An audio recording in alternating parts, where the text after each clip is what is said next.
जय हिंद दोस्तों, बहुत बहुत स्वागत है आप सबका एक बार फिर से। दोस्तों, भारत और कनाडा के बीच में अब तनातनी काफ़ी बढ़ चुकी है। मामला चाहे खालिस्तानी आतंकी हरदीप सिंह निज्जर की हत्या का क्यों ना हो, जिसे लेकर कनाडा भारत पर बेवजह के इल्ज़ाम लगा रहा है और केवल शक के आधार पर उसने भारतीय राजदूत को अगले कुछ दिनों में देश छोड़ने के आदेश दिए। हालांकि भारत ने भी जवाबी कार्रवाई कर यही कदम उठा दिया, यानी कि जैसा करोगे वैसा भरोगे। अब यहाँ पर सबसे बड़ी बात यह है कि ये तनातनी कब तक चलती है। ऐसे में दोस्तों, अब यहाँ पर दोनों देशों की सेनाओं के बारे में भी बातचीत होना शुरू हो चुकी है कि आखिर कनाडा भारतीय सेना के आगे कहाँ तक ठहरता है। ऐसे में अगर दोनों देशों के बीच सैन्य तनाव आ जाता है तो फिर बात कहाँ से कहाँ पहुँचेगी, यही जानना ज़रूरी हो जाता है।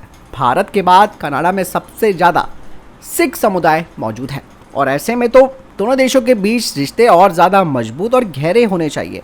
लेकिन कनाडा खालिस्तानियों का पनाहगार बन चुका है, उनका हितैषी बन चुका है और यही वजह है कि कनाडा ने हमेशा से खालिस्तानी समर्थकों का अपना नरम रवैया रखा, जो कि भारत और कनाडा के बीच तनाव का एक मसला बना।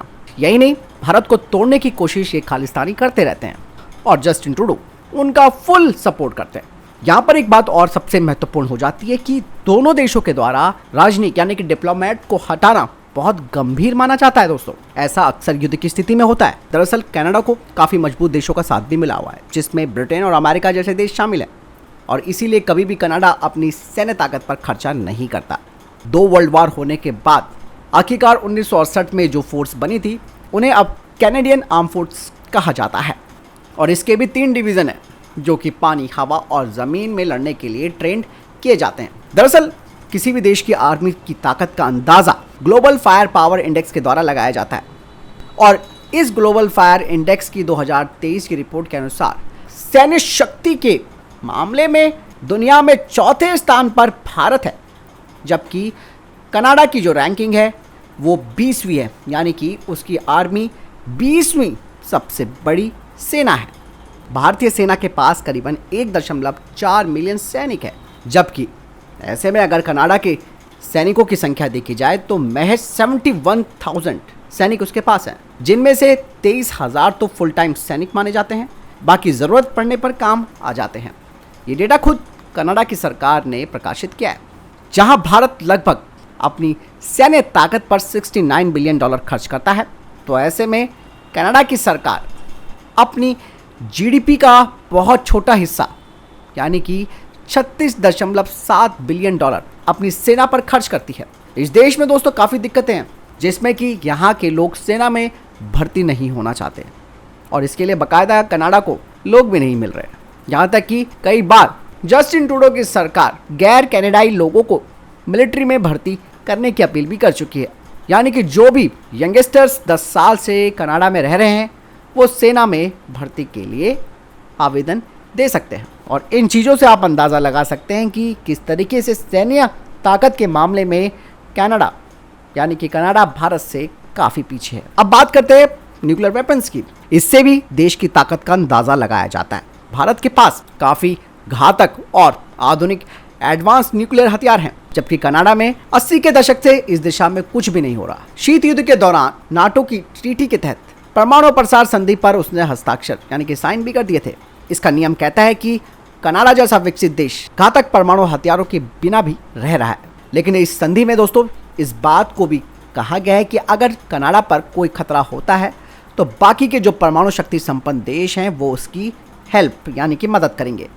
इसके अलावा यहाँ पर बात आती है आपके कूटनीतिक संबंध कितने मजबूत हैं, यानी कि सैन्य पावर के साथ साथ आपकी कूटनीतिक जिसे कि डिप्लोमेटिक ताकत कहा जाता है वो कहाँ पर ठहरती है, ये भी जानना ज़रूरी है। और डिप्लोमेटिक ताकत के मसले में भी काफ़ी पीछे हो चुका है कनाडा।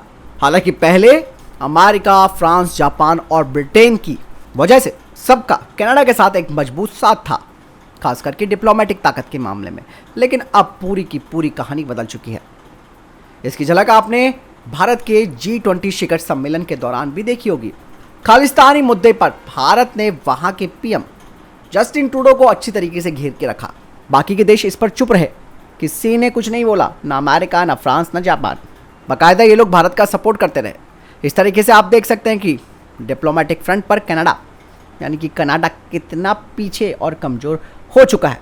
अब ऐसे में बात आती है कि युद्ध क्या अकेले में जीता जा सकता है कनाडा के द्वारा? तो बिल्कुल नहीं। इतिहास उठाकर अगर आप देखते हैं तो भारत के मुकाबले कनाडा इतना मजबूत नहीं है। भारत कई जंग जीत चुका है।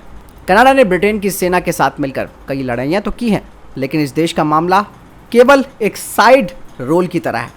हालांकि भारत का कनाडा के साथ युद्ध करने का कोई मतलब नहीं बनता। युद्ध उन देशों के बीच में होता है जिनकी सीमाएं साझा होती हैं। लेकिन एक्सट्रीम हालतों में देखा जाए तो दूर दराज के देश भी आपस में लड़ पड़ते हैं।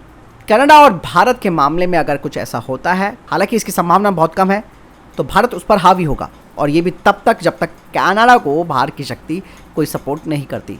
क्योंकि दोस्तों वैसे भी भारत की तरक्की से कनाडा काफ़ी परेशान है। लगातार वो भारत को घेरने की कोशिश कर रहा है, ना डिप्लोमेटिक मामले में, ना सैन्य मामले में, और अब तो भारत आर्थिक टक्कर भी दे रहा है। तो किसी भी मामले में कनाडा भारत के सामने नहीं टिकता, और कनाडा की इसी कमजोरी का फ़ायदा ये खालिस्तानी उठा रहे हैं, जिसकी वजह से उन्हें बेहतर सपोर्ट वहाँ पर मिल रहा है। इनकी संख्या वहाँ लगातार बढ़ रही है, और आए दिन ये भारत विरोधी बयान और हरकतें कर रहे हैं। तो चीज़ें बिल्कुल साफ हो जाती है कि भारत अंतर्राष्ट्रीय स्तर पर कनाडा को सबक सिखा सकता है, जैसे कि हमने पाकिस्तान को भी सिखा के रखा हुआ, और चाइना को भी। आपको क्या लगता है? कमेंट सेक्शन में लिखकर जरूर बताइएगा। मिलता हूं नई जानकारी के साथ। जय हिंद, वंदे मातरम।